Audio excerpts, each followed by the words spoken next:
Alright, let's see if I can get one of these on in the next few minutes before the camera card gives up. So I've realized that probably the best application for this photo etch is to actually attach it to the real pieces, which is pretty easy in this case. On my own attempt, that glue bomb of a piece, I had to put the brass cutting of here directly onto what you're supposed to see, and that really made it really bad looking. In this case, you can put the glue on the rails themselves, and everything that's supposed to be transparent will remain transparent, which is really nice. So the other piece is stuck a little faster than this one is, but that's okay. So let me put that down and out of the way.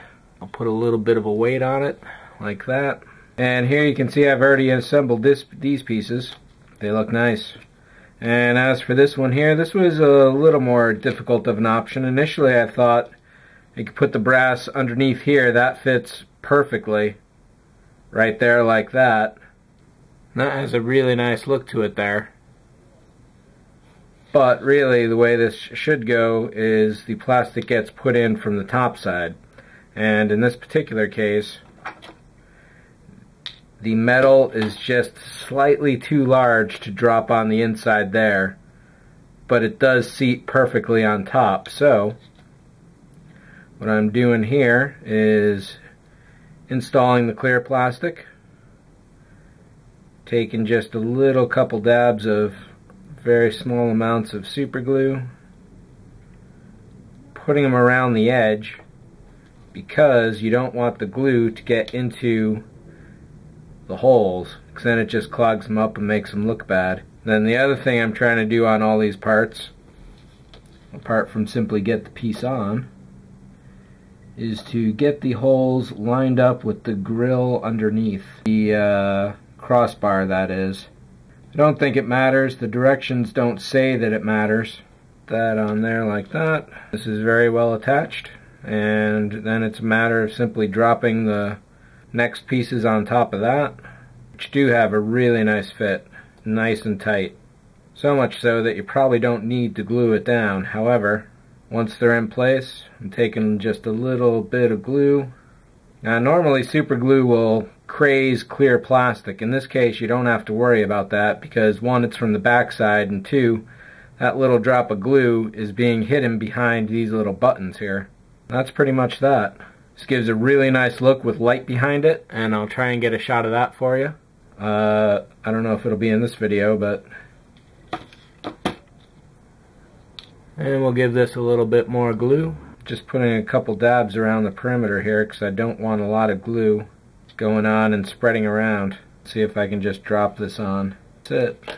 Press it in place for a few minutes, and we're pretty much good to go. So let me put this to the side here, and I'll pull this guy out.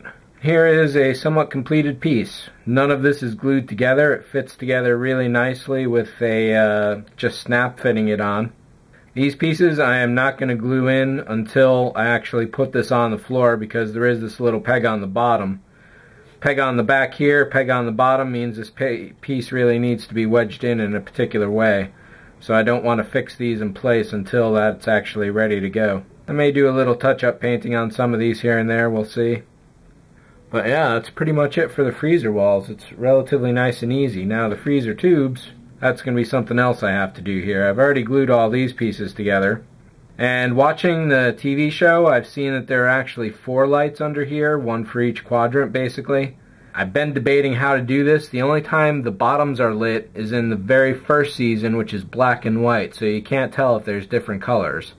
In the movie Forbidden Planet, which is obviously not related to this, but I think did take a lot of inspiration on the set design, the color changes while they're in the freezer tubes. It goes from blue to green to red to whatever. So I'm debating putting a single RGB under here that will change automatically, or just a basic white color. Don't know about that yet, but I will by the time it goes together. Or I may just do some lighting tests once their pieces are actually there. The other thing I've noticed watching the show is that there is light coming from the top half of the tube. And as you can see here, the top half is actually a solid. And the solid itself probably gets attached to one of these here directly like this pretty much. So if I'm going to light the tops, I'm going to have to put these in place, drill a hole through here, and then put the light going through like that. That should not be too much of a difficulty. We'll see how that goes. But in the show, at least second and third seasons, the bottom light is never on, which is this one, but the top light almost always is. It's a very subtle effect, and you really got to watch a lot of different shots from all the episodes to really see what's going on. I spent the last couple weeks watching, what was it, like 50 hours of the show. Took several pages of notes for what colors go where, what kind of lights are going on.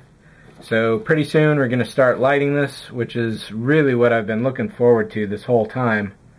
And I'll do another edition on this in a little bit.